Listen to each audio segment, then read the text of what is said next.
gere confiança, a tal ponto da pessoa poder se abrir, né, e dialogar com você como pai, como mãe, enfim, você poder dialogar com seu filho sobre isso. Ah, pai, pô, estava na escola lá, chegou um amigo ali na roda com um baseado, não sei o que você acha, em vez de no primeiro, né, ato castigar, bater, trancar no quarto, e é isso que tem acontecido, né? A gente perde todo o vínculo, a gente divulga essas campanhas que não prestam, na verdade elas não são honestas, né? Elas não são honestas, essas campanhas, elas não falam, elas não transmitem informação honesta. E é isso que acontece, a gente perde o vínculo ou nos afastamos, né, dos jovens, principalmente aqueles que estão numa idade, né, que há várias pesquisas da área de psicologia que consideram uma idade de risco. Bom, essa, pessoal, é uma das questões então que nos mostram a complexidade do problema diante do qual a gente se encontra. Quando eu digo problema, eu digo os problemas que todos os meus colegas relataram referente à política de drogas proibicionista e repressiva. Agora, a gente pode ir muito mais além. Existem várias pesquisas na área da neurociência que têm mostrado, né, e colocado vários outros elementos para a gente pensar a política de drogas. E quando eu falo política de drogas, pessoal, é muito importante que a gente saiba diferenciar. Como o Décio falou há pouco, isso é muito importante. Uma coisa são os efeitos das drogas no organismo humano. Outra coisa completamente diferente é como nós, enquanto sociedade, lidamos com eventuais problemas ou com as alterações promovidas no organismo humano pelos mais variados tipos de substâncias. Então, isso é política de drogas. O Estado, né, esse aparato de poder abstrato, né, regulando a relação das pessoas com os mais variados tipos de substâncias. E aí, pessoal, a gente vai entender então o que é política de drogas e o que né, os aspectos relacionados à própria psiquiatria, neurociência, enfim, áreas, né, do conhecimento humano que investigam e pesquisam os efeitos da droga no organismo humano. Isso tem promovido reflexões e mudanças bem importantes nas políticas de drogas, porque o que a gente vê hoje é uma aproximação muito rica e enriquecedora entre os formuladores de políticas públicas, embora muito tímida ainda essa aproximação, e essas áreas do conhecimento que estão, na verdade desmistificando muitas coisas, desfazendo alguns mitos que, na verdade, fazem parte do senso comum. Por exemplo, né, uma pesquisa do neurocientista norte-americano chamado Carl Hart, né, que fez uma pesquisa muito importante sobre os efeitos do crack e das metanfetaminas no organismo humano.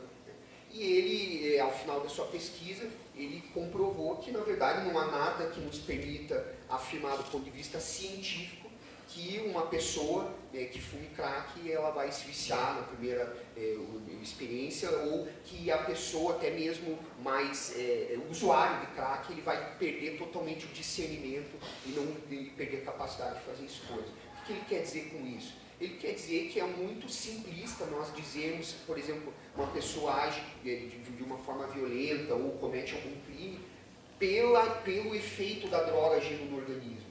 Não acontece isso. Há uma ação que leva uma pessoa a cometer um crime ou a praticar um ato violento, enfim, envolve uma equação muito mais complexa de fatores. E aí, pessoal, a gente vai abrir um universo muito mais amplo e complexo, que é importante mesmo abrir, no sentido de pensar desde a formação do indivíduo, né, os estímulos aos quais ele foi submetido ao longo de toda a sua vida, o ambiente no qual ele se formou, no qual ele cresceu, no qual ele vive, questões socioeconômicas. Então, obviamente, né, a questão é muito mais complexa do que simplesmente a droga agindo no organismo humano.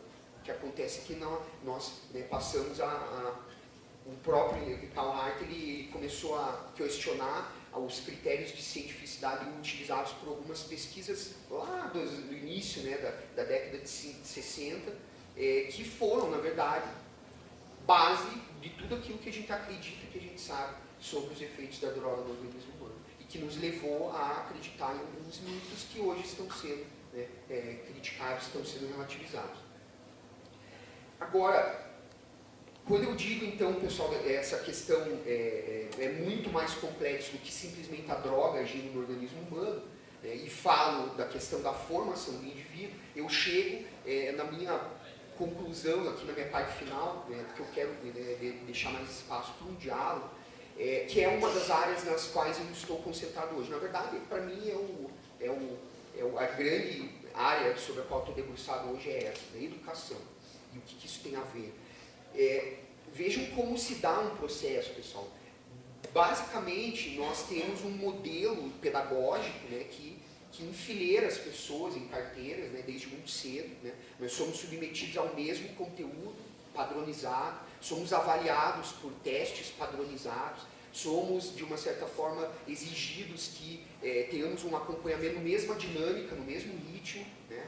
E uma vez não indo bem num teste desse, numa avaliação desse, somos reprovados, às vezes somos rotulados, muitas vezes somos diagnosticados, né, por um modelo pedagógico que não leva em consideração as múltiplas inteligências, as múltiplas vocações, muito pelo contrário. É um modelo pedagógico que prepara as pessoas para serem técnicos, para serem profissionais bem-sucedidos num mercado competitivo. Vocês conseguem imaginar, por exemplo, o que aconteceria com uma pessoa, um jovem de, sei lá, 10 anos, 7 anos, 6, 8, que manifeste desde muito cedo uma habilidade mais motora, corporal, né, na escola, dança, por exemplo. Se for um piar, pior ainda, né? De alguma forma a comunidade escolar vai dar um jeito de apagar aquilo dele, né? Ou não vão desestimular a família, enfim. E provavelmente essa pessoa vai ouvir, no caso mais tranquilo, isso não dá dinheiro, vai fazer alguma coisa. Quando não, né, vão dar Ritalina para esse jovem, ou vão diagnosticá-lo como um transtorno, ou hiperatividade, enfim. Mais à frente, né, essa pessoa pode, enfim, desenvolver os mais variados tipos de frustrações e problemas, e aliado a todo esse contexto complexo que pode ou não, né, ajudar uma pessoa a buscar uma fuga, uma alienação, enfim, desenvolver problemas relacionados ao uso de drogas, a droga acaba sendo o bode expiatório. Hoje é o bode expiatório, o grande bode expiatório para problemas extremamente complexos e estruturantes que estão enraizados na nossa sociedade. A gente tem que pensar o que está acontecendo com a sociedade. Né? Há alguma coisa muito errada numa sociedade onde pessoas, né, se arriscam, se amontoam em porões de navio para fugir de uma realidade que é insuportável, que é infernal. Né? Pessoas morrendo afogadas em porões de navio. Alguma coisa está errada. Uma sociedade onde civilizações desperdiçam toneladas e toneladas de alimento e ainda há, né, boa parte da população mundial morrendo, subnutrida, onde boa parte da população mundial não tem água. Né? E o bode expiatório acaba se tornando, né, uma questão que, na verdade, pessoal, o que eu quero dizer com isso é a manifestação, é o tópico, né, de um problema que é muito mais enraizado, estruturado, né, que é muito mais difícil de resolver, como muito bem o Décio falou. Né, o discurso político eleitoreiro, vou dizer, né, aquele discurso político que se apropriou dessa bandeira para vender soluções mágicas, milagrosas, né, para mim, evidentemente, nós temos um papel muito importante nisso, porque é o que nós almejamos, de uma forma geral, digo, a sociedade. Espero que soluções mágicas, milagrosas, aquele cara ali tem a solução para o problema. O cara vai internar compulsoriamente, vai aumentar a pena para o traficante, isso está resolvendo o problema. Vou reduzir a maioridade penal, pronto, acabou aí com a violência. Né? São soluções extremamente simplistas para problemas extremamente complexos. Acontece que soa bem aos ouvidos da maior parte das pessoas, não é à toa que eu estou falando, né, se a gente pegar as eleições de 2014, vocês verão comprovadamente que os 5 deputados mais votados do país, eles têm uma base de um discurso absolutamente igual, comum. Né? Vocês vão pegar lá os 4, 5 candidatos, deputados mais votados da eleição de 2014, vocês verão que é esse discurso, né, simplista, né, que simplifica problemas extremamente complexos. Pessoal, Eu quero, na verdade, propor, então, encerrar aqui minha breve contribuição, propondo isso, né, uma reflexão um pouco mais profunda nesse sentido.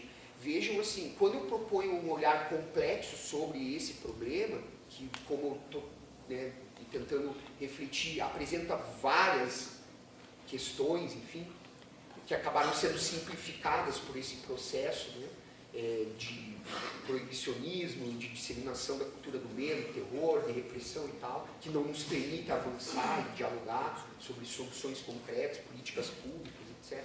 Então, quando eu falo na complexidade, eu proponho para que a gente faça um olhar complexo sobre um problema, né? E para isso, pessoal, eu quero deixar na reflexão uma ferramenta, vamos dizer assim, da transdisciplinaridade, né? O que eu quero dizer com isso? A gente tem que olhar para a política de drogas, para os problemas relacionados ao uso de drogas, de um ponto de vista transdisciplinar, né?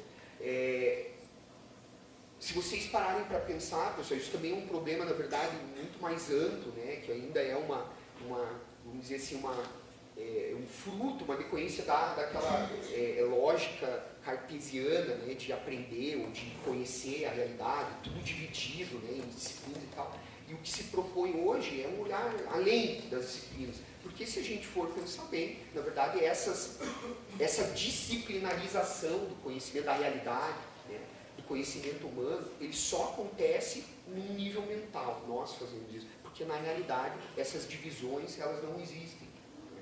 Então, se a gente quer ter uma compreensão um pouco mais aprofundada de um problema, de uma realidade, de um contexto, a gente tem que olhar além das disciplinas. Isso vai nos permitir ter um olhar um pouco mais aprofundado sobre uma realidade que a gente está procurando analisar. Então, pega a política de drogas, ou pega os problemas relacionados ao uso de drogas e analise-os do ponto de vista sociológico, jurídico, econômico, histórico, né, cultural e por aí vai.